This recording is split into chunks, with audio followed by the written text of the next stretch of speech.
normally I avoid putting scripture on PowerPoint because I want you to go to your own Bibles and read, but tonight's a little different because from here on out, most everything I'm going to show you is from this book, not out of the Bible. And this book is the Mishnah. It's a book of rabbinical teachings regarding the keeping of the law of Moses as they saw it, as the rabbis saw it. It was compiled from late in the 2nd century BC to about AD 200. So from about 120 or 130 or so in the BC up into about 200. And its contents are the sort of traditions that Jesus had serious issues with. He was always talking to the Pharisees, and they were going back and forth about their traditions and why don't your disciples keep the traditions? Well, your traditions aren't God's traditions, as Jesus would essentially say. But this book, the Mishnah, is their traditions. It was several months ago, I was teaching a class, and I mentioned this book, and I think I must have said something about it'd be great to have a copy of that. Maybe I'll get one someday. And about a week and a half, 2 weeks later, this box shows up on my porch. And it had this in it. And it was from my sister in Savannah, Georgia. She'd been watching us on live stream that day because she was homesick, and she said, I'm going to order my brother a copy of the Mishnah.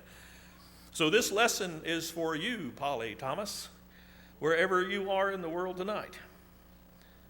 Let's look at some things the Mishnah has to say about the keeping of the law. Are you familiar with the Shema? It's the name that the Jews gave a passage in Deuteronomy, and they made it into a prayer, and it's beautiful. But they took that prayer, sort of like some in Christendom have taken what they now call the Lord's Prayer and made that into a thing, a real thing, and it's got to be recited at certain times and in certain places, and that's kind of what they have done. Here's a quote from the section of the Mishnah called the Barakot. From what time may they recite the Shema in the evening? From the hour that the priests enter their homes to eat their heave offering. Are you familiar with the heave offerings? When the people would bring their heave offerings to the Lord, those were the portion of the sacrifices that would be given to the Levites and the priests that they could eat of that.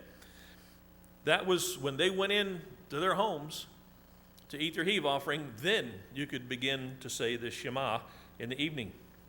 Do you remember reading that in Deuteronomy 6? I don't remember reading that in Deuteronomy 6, but that's the proper time to do it, or until the end of the first watch.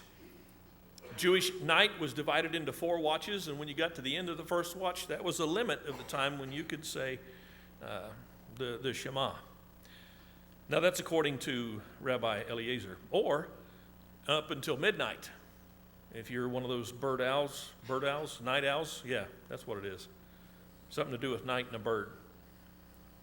Or until the rise of dawn, if you're really keeping late hours. That's what you could do as far as saying the Shema. Now, from what time do they recite the Shema in the morning? This is where it gets a little more interesting. From the hour that one can distinguish between the colors blue and white. So you get up in the morning and the light's starting to filter in through the window. Is it time to recite the Shema? Well, can you see between blue and white?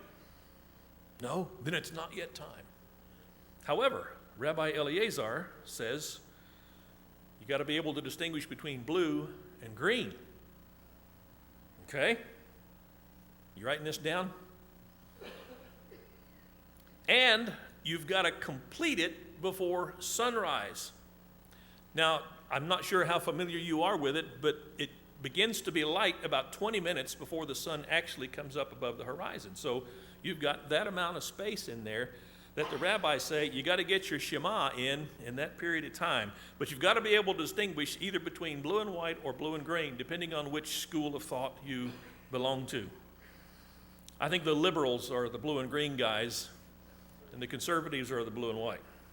At any rate, our Joshua says before the 3rd hour. The reason in his mind that you can say it up to the 3rd hour, which would be 9 o'clock, because it's the practice of royalty to arise at 9 o'clock. And thus, if royalty comes up at 9 o'clock, then you've got until 9 o'clock to say the Shema. How do you figure who you're going to go with? And regardless of who you go with, what's somebody else going to say? You're doing it wrong. You're doing it wrong. The house of Shammai say, according to Shammai, when you say the Shema, it's got to be in the evening. Everyone should recline in order to recite the Shema, and in the morning they should stand, as it says, when you lie down. Well, of course, when do you lie down? You lie down in the evening. So if you're going to recite the Shema in the evening, you've got to lie down to recite the Shema. What do you do in the morning? You get up. So you've got to be standing when you recite the Shema in the morning. Makes perfect sense, right? The house of Hillel say, everyone may recite according to his own manner, as it says, as you walk by the way. So you can lay down, you can stand up, you can sit down, you can kneel, you can stand on your head, whatever you want to do, because as you walk in the way gives you freedom. Hillel really was a progressive liberal in his day. I'm sure of that. It's easy to label him because of the things he taught. That's what we like to do. We like to put those labels out there. And sometimes they're good labels. They're accurate. One who recited the Shema so softly that he could not hear it has fulfilled his obligation. However, our Rabbi Yos says he did not fulfill his obligation. So you can see these two rabbis going back and forth. He said the Shema so softly that no one can hear it. It's fulfilled. No, it's not. You got to say it loudly enough so you can hear. Well, what if he recites it, but he did not enunciate the letters? One who recites in reverse order, in other words, you start with the last part of the Shema first, and then, why would you do that? I have no idea. Maybe you get confused. For whatever reason, if you start out of order, what do you got to do? If he recited and erred, he's got to return to the place of his error and continue. Where did Deuteronomy say that you have to say that passage of Scripture as part of your Jewish faith? Nowhere. But this is what happens when men get a hold of things. A bridegroom is exempt from the recitation of the Shema on the first night after the wedding until after the Sabbath following the wedding, as long as he did not consummate the marriage. 12 pages of this. 12 pages. Pretty good stuff, huh? If you think Bible classes are complicated now, man. Now, just a little bit of history, and there's a little speculation connected with this, but I think it makes good sense. It is speculated that one of the reasons the Jews did this is historical. Why did they go into captivity? The Israelites, the 10 northern tribes, into Assyrian captivity, Judah into Babylonian captivity about 120 years later. Why did they go into captivity? They forsook the law. So there are some who think when they came back, they decided, we're going to make sure we keep the law. We're going to make it so accurate that we're going to know exactly that we've kept the law, and when we're getting out of the law. And the problem is they stipulated more than God did. When Paul wrote to the church at Rome, some of us were studying this morning in our Romans class, Romans 1:16 and 17. The gospel is the power of God for salvation to the Jew first and also to the Greek. For in it, the righteousness of God is revealed. How? From faith to faith.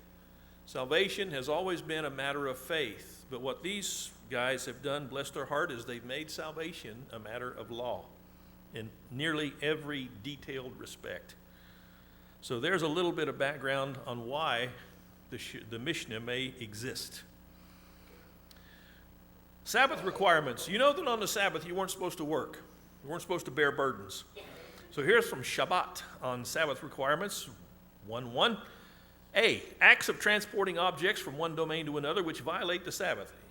From C through I, letter C through letter I, there are individual lines of the Mishnah. It says, if a beggar stands outside and the householder inside, and the beggar stuck his hand inside and put a beggar's bowl into the hand of the householder, or if he took something from inside the bowl, and brought it out, the beggar is liable.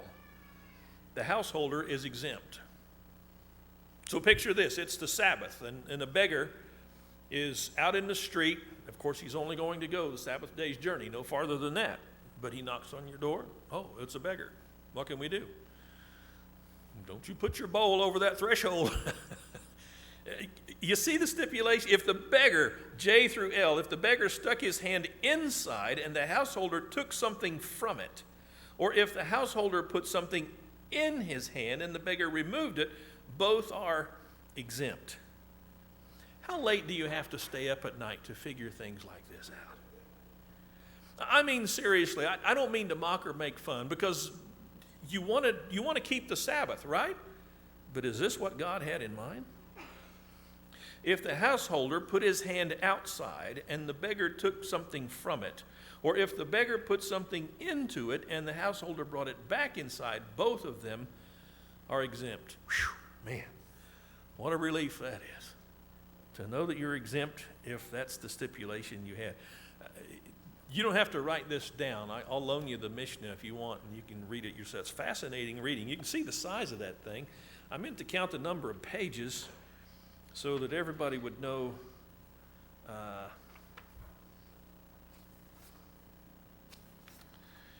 1,137 pages of this stuff. If you are ever having a night when you can't fall asleep, you just call me up and I will bring this baby by.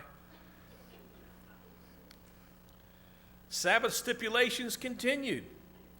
A tailor should not go out carrying his needle near nightfall, lest he forget and cross a boundary. There are different versions of the Mishnah, and one that I'd read previously years ago warned that a tailor should not put his needle in his garment like you would if you work with needles. You might put it right there because it's handy. You know, you've always got it right there. And they said, you better not do that, because on the eve before the Sabbath, or as it's going towards the Sabbath, if you forget that you've got that needle there and you cross a threshold on the Sabbath, what have you done? You have carried a burden on the Sabbath, and you are culpable by law. Not only a tailor, but also a scribe. You carry that heavy pen around, oh boy. On the Sabbath, one should not search his clothes for fleas. I'm not going to point any fingers, but you can just imagine, oh boy, do we really need to be concerned with that? Well, I suppose there was a time and a place where people would be concerned about that. And you should not read by the light of a lamp. Nonetheless, they state, a teacher sees by the light of a lamp where the children are reading. It's okay for the children to read as long as they're not reading by the light of a lamp. But for the teacher to oversee them, it's lawful to oversee them with a lamp as long as the teacher does not read by the light of that same lamp. Excuse me, I think I got a gnat in my throat. That was a joke, by the way. It wasn't a good one, but it's bad when you got to tell people you're making a joke. But it was Jesus who said they do what? They strain at gnats and they swallow camels. From the section of the Mishnah called Erubin concerning the Sabbath. If one reads from a scroll on the threshold and it rolls out of his hand, he may roll it back to himself. Now you notice it says, roll it back to yourself. Why roll it? Because if you pick it up, you roll it back to yourself. If he was reading on the top of the roof and the scroll rolled out of his hand before it falls to within 10 handbreadths of the ground, he may roll it back to himself. Once it has fallen to within 10 handbreadths of the ground, he turns it over so the written side is down and protected from the weather, because he can't move it after that. However, Rabbi Judah says, even if the scroll is distant from the ground by only so much as a hair's breadth, he may roll it back to himself. But our Simeon says, even if it has touched the ground itself, he may roll it back to himself. He's really taken liberties. I'm telling you, this guy. I don't mean to make fun, but I am having fun. I read this, and as I was reading it, I just laughed out loud. I had to get up and walk away from it and then come back, because it's just, really? People think this is the way the mind of God works? A man should not stand in private domain and drink in public domain. What's that mean? Well, if the... There we go. Oh, yeah, that's better. Sorry about that, guys. If this is the threshold of my house and I'm standing in my front door, I'm in private domain. This is the street. That's public domain. If I'm standing here with my cup, where is my cup? It's in public domain. Where am I? I'm in private domain. If I lift the cup to my lips and take a drink, what have I done? I've crossed the threshold with a burden, and I am culpable. What do you do to keep from being culpable? According to this, you lean the better part of your body. It's in the book. I'm not making this up. You lean the better part of your body, and especially your head, out of private domain into public domain, and you take a drink. Or you just step back far enough so that your vessel is not over public domain. I couldn't make this stuff up. I'm not that whatever you have to be to make it up. I like the way it states, unless he's poked his head and the greater part of his body into the same domain as that in which he drinks.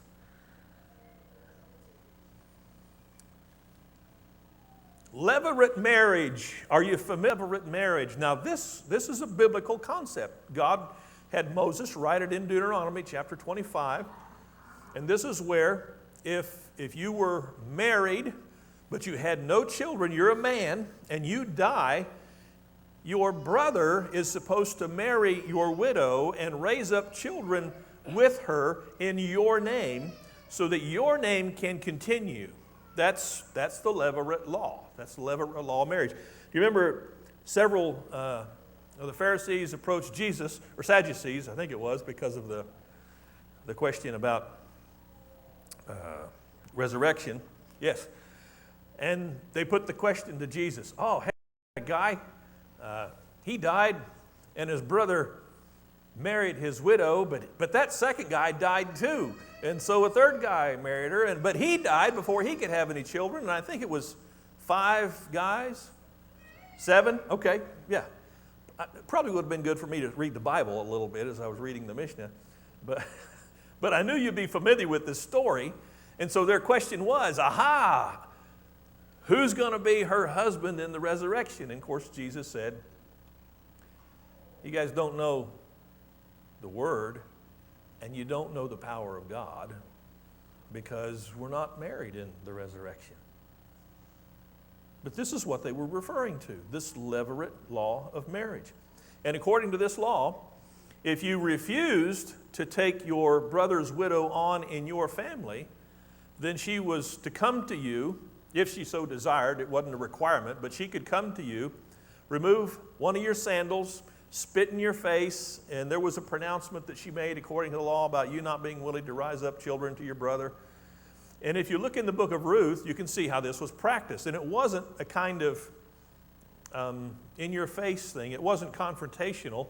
There was a next of kinsman to Ruth, and he said, I don't want to do this. And so he gave up his shoe, and they went through the transaction, and everything was kosher. And so Boaz got to marry Ruth, and it was all legal according to the Word. That's how they filled it out. However, the proper way, according to the Mishnah, is to carry out the rite of halisah. That's what this is called. It's halisah. It's before 3 judges, and even though the 3 of them are layman judges, it's valid. If the woman performed the rite with a slipper, the rite is valid. If she does so with a felt sock, her performance is invalid. If with a sandal which has a heel, it is valid. If with a sandal which does not have a heel, it is invalid. Do you remember reading that in Deuteronomy 25? I don't either.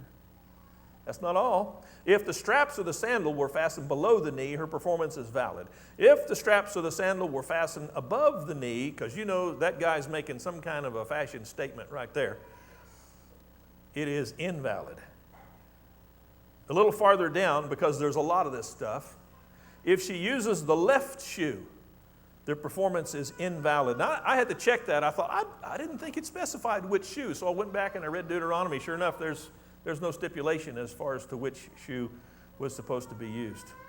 But these are not all. If she removed the shoe and she spit, but she did not pronounce the prescribed words, her performance is still valid. If she pronounced the prescribed words and spit, but did not remove the shoe, her performance is invalid. If she removed the shoe and pronounced the prescribed words, but did not spit, Rabbi Eliezer says it is invalid, but Rabbi Akiba says it is yet valid. Can you read that next line? 41 pages. 41 pages. It deals with all kinds of things, from whether or not the brother to marry her next is a deaf mute, or if he's above the age of 9.5, if he's that age and has been with a woman or has not been with a woman. It just goes on and on and on. 41 pages of stuff you could not even imagine would be there. I know I'm upset too. I wish somebody would carry me out, because John chapter 8, you remember when Jesus says this? If the Son makes you free, what are you? You're free indeed. Now, he was talking specifically with reference to sin. Jesus frees us from our sin. He gave himself to take our sin upon himself, and in so doing, he freed us so that we don't have to suffer death, because he's already suffered death in our place. Marvelous. But not only has he made us free of our own sin and the guilt we incurred with our sin, but when you read the Bible, at least I'll tell you, this is my experience, and it's been the experience of many others as I've spoken with them. The feeling of peace, the sense of peace, I should say, rather than the feeling, and security is ever increasing. Faith in God grows and grows and grows with every little exposure to his word. It was Jesus who said, "Come unto me, all ye that labor and are heavy laden, and I'm going to put a yoke on you you won't even be able to think about bearing." Is that what he said? He said, "I'm going to give you rest." He said his yoke was easy and his burden was light. And these guys, for whatever reason, they were trying to bind these requirements on themselves and on others.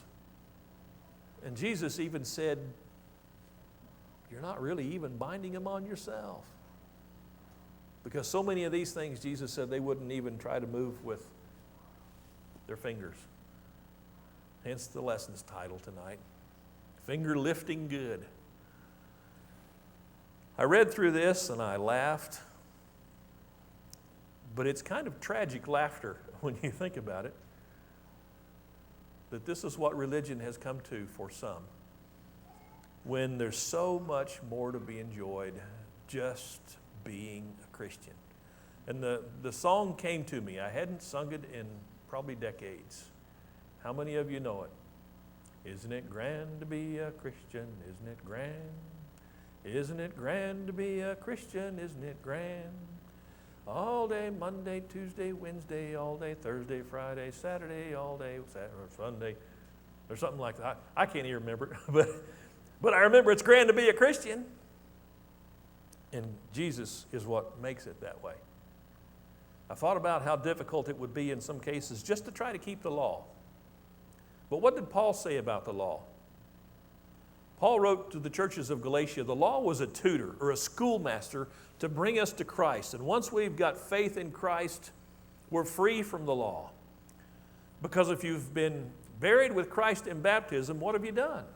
Galatians chapter 3, verse 27. You've put Christ on. And in so doing, Paul said, you've become a child of Abraham. Did Abraham live before or after the law? He lived long before the law. What did God do with Abraham's faith, according to Romans chapter 4? He counted it as righteousness. Was Abraham righteous? He was not. But he was a man of faith, and God said, I'm going to count your faith as righteousness. And so when Paul writes, we come back to that passage we started with, Romans 1, 16 and 17. I'm not ashamed of the gospel, even though some might think we should be, because what's the gospel about? It's about a man on a cross, dying a horrible death that most would think is humiliating. But we're not ashamed of that, because we know that in that cross is the power of God to salvation. To the Jew first, and also to the Greek. And in that gospel, the righteousness of God is revealed. What does he mean by that? Well, what he means is that if God forgave us without paying the debt, he would not be righteous. But God did forgive us, and he did pay the debt. And so in that gospel and in paying that debt, he's declared himself righteous. And he's providing rain right now to make us think about baptism. If you need to obey the gospel tonight, we've got water. Our baptistry has just been scrubbed and sanded and repainted and refilled. By the way, we used it last week. The Guerin's grandson, Austin Benefield, came up. He was 16 years old. We studied and baptized him. So the water's been stirred. If you want to get in it, we're ready. And that's the lesson for tonight. We're going to stand and sing the invitation song. And if you want to come forward and let us help you with anything, come on down. Let's stand and sing.